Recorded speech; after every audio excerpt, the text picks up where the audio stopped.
Unique એકેડેમીના teachers ડેસ્કની અંદર આપ સૌનું સ્વાગત છે. ફિઝિક્સની એક્ઝામ નજદીક આવી રહી છે અને એની અંદર સ્ટુડન્ટ્સે કઈ પ્રિપરેશન કરવી જોઈએ અને કયા ગાઈડન્સને ફોલો કરવો જોઈએ એના માટે આપણે યુનિક એકેડેમીના ફેકલ્ટી અમિત પટેલનું સ્વાગત કરીશું.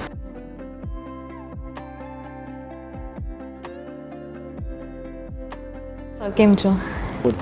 ગ્રેટ. અત્યારે ફિઝિક્સની એક્ઝામ નજદીક આવી રહી છે સ્ટુડન્ટ્સની, તો એમસીક્યુઝની અંદર એ લોકો કઈ રીતે તૈયારી કરી શકે? સ્ટુડન્ટે એમસીક્યુઝની પ્રિપરેશન માટે ખાસ અમુક વસ્તુઓ ધ્યાનમાં રાખવી જોઈએ. જેમ કે આપણે લેક્ચરમાં કહેતા જોઈએ છે કે સૌથી પહેલાં તો બોર્ડના જે પીવાયક્યુઝ હોય, બોર્ડ અને ગુડ સેટના એમસીક્યુઝ પ્રેક્ટિસ કરવા જોઈએ. સેકન્ડ પોઈન્ટ કે જે ચેપ્ટર વાઇઝ ન્યુમેરિકલ હોય એ પ્રેક્ટિસ કરવા જોઈએ, કારણ કે ઘણીવાર એ જ ન્યુમેરિકલમાંથી એમસીક્યુઝ કન્વર્ટ થતા હોય છે અને તમારું જે થિયોરેટિકલ ન્યુમેરિકલ પાર્ટ હોય એના ફોર્મ્યુલાઝ બધા દિમાગમાં રાખવા જોઈએ, કારણ કે મોટા ભાગે બોર્ડની એક્ઝામના અંદર ફોર્મ્યુલાઝ આધારિત એમસીક્યુ પૂછાતા હોય છે. અને પાર્ટ બી જે છે ફિઝિક્સના સબ્જેક્ટની અંદર એની પ્રિપરેશન એ લોકોએ કરવી હોય તો કઈ કઈ વસ્તુ એ લોકો ધ્યાનમાં રાખી શકે છે સ્ટુડન્ટ્સ? પાર્ટ બીમાં જો આપણે સેમ્પલ પેપરનું એનાલિસિસ કરીએ તો સેમ્પલ પેપરના એનાલિસિસમાં 38 માર્કના થિયોરેટિકલ પાર્ટ છે અને 37 માર્ક ન્યુમેરિકલ પાર્ટ છે. તો આપણે એક્સપેક્ટેશન રાખી શકીએ કે બોર્ડનું પેપર બી કંઈક આના નજીક જ હશે. તો જો કોઈ વિદ્યાર્થીનો ન્યુમેરિકલ પાર્ટ સ્ટ્રોંગ હોય તો એને ન્યુમેરિકલ પાર્ટ ઉપર ફોકસ કરી અને થિયોરીના આઈએમપી ક્વેશ્ચન કરવા જોઈએ. અને જો એનાથી ઉલટું હોય કે જો કોઈ વિદ્યાર્થીનો થિયોરેટિકલ પાર્ટ સ્ટ્રોંગ હોય તો એને બધા ચેપ્ટરના થિયોરેટિકલ પાર્ટ ઉપર ફોકસ કરી બધા પ્રિપેર કરી અને આઈએમપી ન્યુમેરિકલ્સ ફોકસ કરવા જોઈએ. એટલે જે સ્ટ્રેન્થ છે એની અંદર પ્રાયોરિટી ફર્સ્ટ ફોકસ રાખવાની, પ્રાયોરિટી એમને જે પોતાની સ્ટ્રેન્થ હોય એના ઉપર આપવી જોઈએ. અને બોર્ડની એક્ઝામ્સ છે રાઈટ, એ જ રીતે ગુજસેટની એક્ઝામ હોય છે, તો ગુજસેટ માટે કઈ રીતે પ્રિપરેશન અલગ રીતે હોય છે કે કઈ રીતે હોય છે? ગુજસેટ માટે એ લોકોએ હકીકતમાં કહીએ તો અલગથી કોઈ એવી મોટી તૈયારી કરવાની હોતી નથી.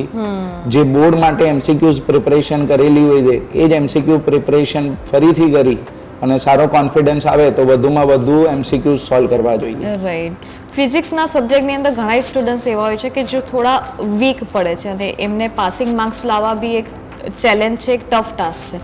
તો એવા બચ્ચાઓ માટે અને એ સ્ટુડન્ટ્સ માટે કઈ રીતે એટલીસ્ટ પાસિંગ માર્ક્સ અને સારી રીતે ક્લિયર કરી શકે એક્ઝામને? વીક સ્ટુડન્ટ માટે અલગ અલગ એપ્રોચથી આપણે ગાઈડન્સ કરી શકીએ. જેમ કે કોઈ છોકરો એવું કે સર હું આટલા જ ચેપ્ટર કરું અને પાસ થઈ જાઉં, તો એ રીતે ફિઝિક્સમાં જો જસ્ટ પાસ થવું હોય અને જો એને ઇઝી ચેપ્ટર થિયોરેટિકલ ચેપ્ટર સાથે જવું હોય તો ચેપ્ટર નંબર 11, 12, 13, 14 અને આગળના ચેપ્ટરમાંથી ફર્સ્ટ સેકન્ડ ફોકસ કરે તો બી પાસ થઈ જવાય. એટલીસ્ટ મિનિમમ કોઈ 4 સારા ચેપ્ટર તૈયાર કરી લે તો બી પાસ થઈ શકાય. હા, એ 4 ચેપ્ટર એને પૂરા આવડતા હોવા જોઈએ. તો એ રીતે જો પાસિંગ થવા ઉપર નહીં પણ તું જો વધુ સ્કોર ઉપર ફોકસ કરવું હોય અને ઓછા સિલેબસ સાથે કરવું હોય તો સ્ટાર્ટિંગના ચેપ્ટર 1, 2, 3, 4, ચેપ્ટર નંબર 7, 11, 12, 13, 14 બી જો સ્ટુડન્ટ સારી રીતે તૈયાર કરે તો પાસ નહીં મેડમ, 60 કરતા વધુ માર્ક્સ લઈ શકાય, સારા એવા માર્ક્સ લઈ શકાય. પાસ થવું બહુ ઈઝી છે જનરલ ઓપ્શન સિસ્ટમમાં. નવી જે બોર્ડની પેપર પેટર્ન છે એમાં પાસ થવું બહુ ઈઝી છે. તો પાસ થવા કરતા આપણે વધુ સારા માર્ક્સ ઉપર ઓછા એફર્ટ સાથે સારા માર્ક્સ ઉપર જઈએ એ ફોકસ કરવું જોઈએ. ઘણા બચ્ચાઓને સારા માર્ક્સ આવી જાય છે. પ્રી બોર્ડની પણ અત્યારે સ્કૂલ્સની અંદર એક્ઝામ્સ લીધી, બટ એ જે બેટર ટુ બેસ્ટ વાળી વસ્તુ છે કે સારા આવ્યા છે પણ ટોપ લેવલ ઉપર જવું છે, તો એ સ્ટુડન્ટ્સ કઈ રીતે જઈ શકે? તો જે સ્ટુડન્ટને સારા 95 પ્લસ માર્ક્સ આવે છે, એ લોકોને 98, 99 નજીક જવું હોય તો એને પેપર એટેમ્પ્ટ, કારણ કે મોટા ભાગે એ છોકરાને બધું પેપરમાં આવડતું જ હશે, તો ધ્યાન એ રાખવું પડે કે સિલી મિસ્ટેક ના થાય. તો એવા છોકરાઓને હું નોર્મલી એડવાઇસ કરતો હોઉં છું કે જો પાર્ટ બીમાં તમને 2 માર્કર, 3 માર્કર, 4 માર્કરમાં ન્યુમેરિકલનો ઓપ્શન મળે તો એને પ્રાયોરિટી સાથે એટેમ્પ્ટ કરવો જોઈએ. કોન્ફિડન્સ છે જ તમારામાં એટલે તમારે એટલા સારા માર્ક્સ છે, તો જો પાર્ટ બીમાં તમે ન્યુમેરિકલ ઉપર ફોકસ કરશો તો માર્ક્સ કપાવવાના ચાન્સ ઓછા થશે. પેપર લેન્ધી નહીં લાગે તમને, paper within a time limit પૂરું થશે અને પાર્ટ બી તમારું એક્સ્ટ્રા ફોકસ સાથે કરો તો ઓટોમેટિક તમારા એમસીક્યુ સારી રીતે પ્રિપેર થાય છે. એટલે તમને ઓવરઓલ સારું એવું રિઝલ્ટ એક 95 પ્લસ દેખાઈ આવશે, આવી શકે, પોસિબિલિટીઝ વધી જાય. 100%. Got it.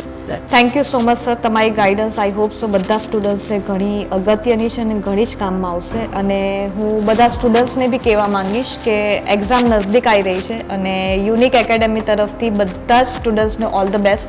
તમે સારી રીતે એક્ઝામ ક્લિયર કરીને આવો અને જે બી સરે તમને ગાઈડન્સ આપી છે, ટિપ્સ આપી છે એને ફોલો કરો અને એનાથી શ્યોરલી તમારું રિઝલ્ટ સારું થશે. Thank you so much.